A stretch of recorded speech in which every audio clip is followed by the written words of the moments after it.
मैं धौलपुर राजस्थान का रहने वाला हूँ। मेरा नाम नीलोफर शेख है और हम रायसेन ज़िले में रहते हैं। अच्छा, आज आप दोनों ने मध्य प्रदेश के बैतूल के सतलुज आश्रम में शादी की है।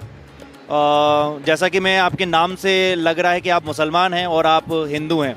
हिंदू और मुसलमान के बीच मुसलमान युवती ने मजहब की दीवार तोड़ हिंदू लड़के से की शादी। ये संत रामपाल जी महाराज के सानिध्य में शादी हुई है। आप लोग क्या सोचते हो इसके बारे में, वो हमें कमेंट्स करके बताना आप लोगों की क्या राय है। के बीच का ये शादी का नाता आखिर कैसे जुड़ा, क्योंकि आजकल इस तरीके से समाज में कटुता और नफरत देखी जा रही है और तमाम तरीके की चीज़ें हो रही हैं, तो आप दोनों ने ऐसा क्यों विचार किया कि आप दोनों शादी करें? ये हमारे पूज्य गुरुदेव जी के ज्ञान का प्रभाव है। हमारे पूज्य गुरुदेव संत रामपाल जी महाराज शिक्षा देते हैं कि जीव हमारी जाति है, मानव धर्म हमारा, हिंदू मुस्लिम सिख ईसाई धर्म नहीं कोई न्यारा। जैसा कि कबीर साहिब जी ने भी दोनों सभी धर्मों को एक किया है, उसी शिक्षा को हमारे पूज्य गुरुदेव संत रामपाल जी महाराज आगे बढ़ा रहे हैं। जैसे वेदों में भी कहा है कि वसुधैव कुटुंबकम, यानी सारा विश्व ही अपना परिवार है। तो उसी शिक्षा ये को आगे बढ़ाते हुए संत रामपाल जी महाराज जी के दिव्य ज्ञान के प्रभाव से हमने फैसला लिया है। और आप जैसा कि मुसलमान हैं, आप एक हिंदू के घर में बेटी बन के बहू बन करके जाएंगी, तो आपके लिए तमाम सारे रीति रिवाज भी अलग हो जाएंगे। एक धर्म में जाना, दूसरे धर्म में जाना, तो आप इसको कैसे, कुछ थोड़ा बहुत टेंशन है या आपके समाज की तरफ से कोई विरोध, ऐसी कोई चीज़ है आपके सामने, या आप सिर्फ अपने गुरु के आदेशानुसार या आगे चल रही, जैसा कि आपने आपके पति ने बताया?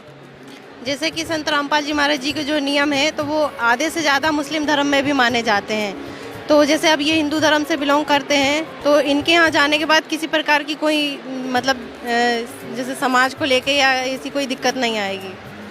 तो हिंदू और मुस्लिम के बीच की जो नफ़रतें हम आजकल देखते हैं, और तो उसको क्या पाटने के लिए आपने ये शादी की है, या आपने एक दूसरे को पसंद किया और आपने शादी कर ली बिना धर्म का कोई सवाल अपने मन में लाते हुए?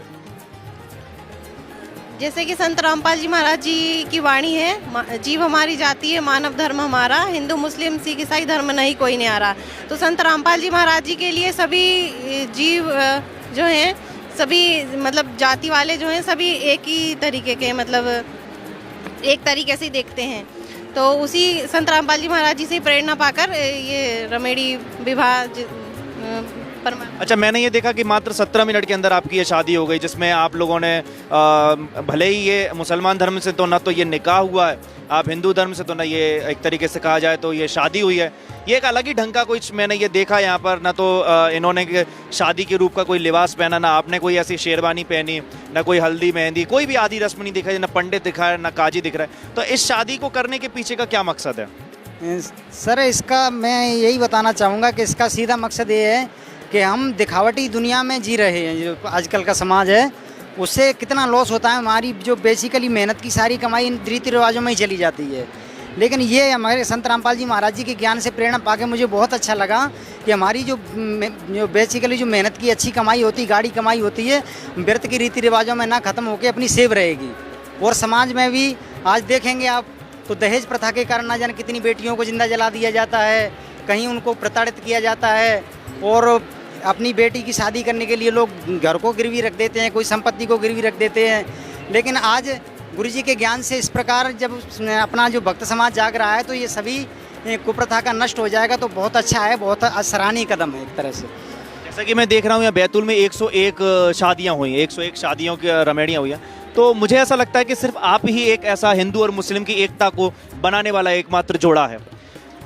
अब जब आपकी शादी होने वाली थी और ये जो तारीख आने वाली थी, इससे पहले अगर आपके लोग हैं, दोस्त हैं, जो परिजन हैं आपके, उन लोगों ने पूछा होगा कि आपकी शादी कहाँ हो रही है, आपने जब नाम बताया होगा, तो कहीं किसी के दिमाग पे कोई सिकन आई होगी, कोई टेंशन, कुछ तो कहा होगा कि आखिर मुसलमान समाज में क्यों जाना? ऐसा कुछ हुआ आपके साथ? देखो सर, क्या है, शुरुआत में कोई भी कदम उठाते हैं तो थोड़ा बहुत तो होता ही है। लेकिन वो जैसे हम एक पुराना उदाहरण देते हैं आपको कि सती प्रथा का विरोध किया था राजा राम मोहन राय ने, तो उसका भी खूब विरोध हुआ, लेकिन उसने अपना संघर्ष जारी रखा। तो आज बहन बेटियां सुखी हैं। आज अब किसी को कोई जिंदा जलाया नहीं जाता पति के मरने के बाद। तो शुरुआत में कोई थोड़ी बहुत कठिनाई आएंगी तो हम उसे स्वीकार करते हैं, लेकिन ये हम सच के कदम पर चलना के लिए कुछ भी परेशानी है, कोई दिक्कत नहीं है। मतलब कि आपके परिवार की तरफ से कोई विरोध नहीं है? परिवार के तरफ से कोई विरोध नहीं है। समाज वाला थोड़ा बहुत करेंगे तो उसकी भी हमें कोई परवाह नहीं है।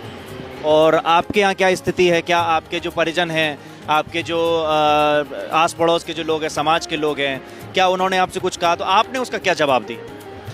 जो हमारे आस पड़ोस के जो लोग हैं वो उनको हमने बताया कि मतलब ऐसे ऐसे रेमेडी होती है, तो उन्होंने बोला ये तो बहुत अच्छा सिस्टम है। तो फिर वो लोग भी अभी आए हैं यहाँ पर। एक तरीके से आपको समर्थन भी मिला है? हाँ, समर्थन भी मिला है। मैं यहाँ पर एक सवाल करना चाहूँगा। जैसे कि आपके जो गुरुदेव हैं, बाबा रामपाल हैं, वो कबीर साहिब की विचारधारा को फॉलो करते हैं। कुछ लोग कबीर साहिब को कहते हैं कि वो मुसलमान हैं, कुछ लोग कहते हैं कि वो हिंदू हैं, लेकिन आप उनको किस दृष्टि से देख रही हैं? वैसे तो आज तक कोई नहीं बता पाया कि कबीर साहब हिंदू थे या मुसलमान थे, तो हम उनको एक मतलब परमात्मा के रूप में मानते हैं। आप क्या कहना चाहेंगे कबीर साहिब के बारे में? और मैं ये देख रहा हूँ आपके पीछे तस्वीर भी लगी हुई है और काफ़ी सारा वाक्य हम देखते हैं। मगहर की जो एक कथा है, हाँ, मैंने भी सुनी है। जब मैं मगहर गया था तो कुछ लोगों ने बताया कि वहाँ पर जब उनकी कुछ लोग मृत्यु कहते हैं, कुछ लोग कहते हैं कि वो अपना शरीर लेकर के चले गए थे, तो उस वक्त भी दो सेनाएं खड़ी हुई थी, हिंदू और मुस्लिम वाली। तो जो कटुता थी वो कई सदियों से, सालों से चली आ रही है, लेकिन आप दोनों की शादी हुई है, तो इसको लेकर आप क्या कहेंगे? देखिए, जब मैं अपने पूज्य गुरुदेव जी हैं, इनके ज्ञान प्राप्ति से पहले मैं भी कबीर साहब को मतलब यही जानता था कि ये हिंदू ही न हैं या मुस्लिम है, कोई सही से सटीक जानकारी नहीं थी। लेकिन हमारे पूज्य गुरुदेव जी हैं संत रामपाल जी महाराज, उन्होंने सभी अपने वेद धर्म ग्रंथ सभी से प्रमाणित कर दिया कि वो किसी धर्म के नहीं, तो वो तो सबके हैं, वो तो सबके हैं। वेदों में प्रमाण, कुरान में प्रमाण, अपने गुरु ग्रंथ साहिब में प्रमाण कि वो तो साक्षात भगवान है। सबके अल्लाह ताला कहो, भगवान कहो, ईश्वर कहो, सब कुछ वही है। उनके ये हमारे पूज्य गुरुदेव जी ने सभी शास्त्रों में प्रमाणित कर दिया। तो अब हिंदू मुस्लिम के बीच का कोई ऐसा अंतर नहीं है? कोई बिल्कुल भी अंतर नहीं है जी। तो एक आखिरी सवाल मैं करना चाहूँगा। अगर आपको लेकर कोई विरोध करता है, हालांकि संवैधानिक तौर से देश के सभी नागरिकों को अपनी मर्जी से किसी भी जाति धर्म कहीं भी शादी करने का स्वतंत्रता दी गई है, जैसा कि आपने उसको किया भी है, निभाया भी है, लेकिन अगर कोई विरोध होता है तो आप उनको क्या जवाब देना चाहेंगे? आप सोशल मीडिया पर जाएंगे, हो सकता है आपकी कुछ वीडियो क्लिप्स वायरल हो जाएं, तो उस वायरल होने से पहले आप क्या कहना चाहेंगे कि वो जो लोग विरोध अगर करना चाहते हैं, कुछ लोग आपके समर्थन में भी खड़े होंगे, तो आप उनके लिए क्या संदेश देना चाहते हैं? मैं तो उनसे यही कहूँगा कि भाई आप अपने संविधान को उठा के देखिए, संविधान तो इन चीज़ों का विरोध करता ही नहीं, और ना ही कोई अपने धर्मशास्त्र इसका विरोध करते हैं।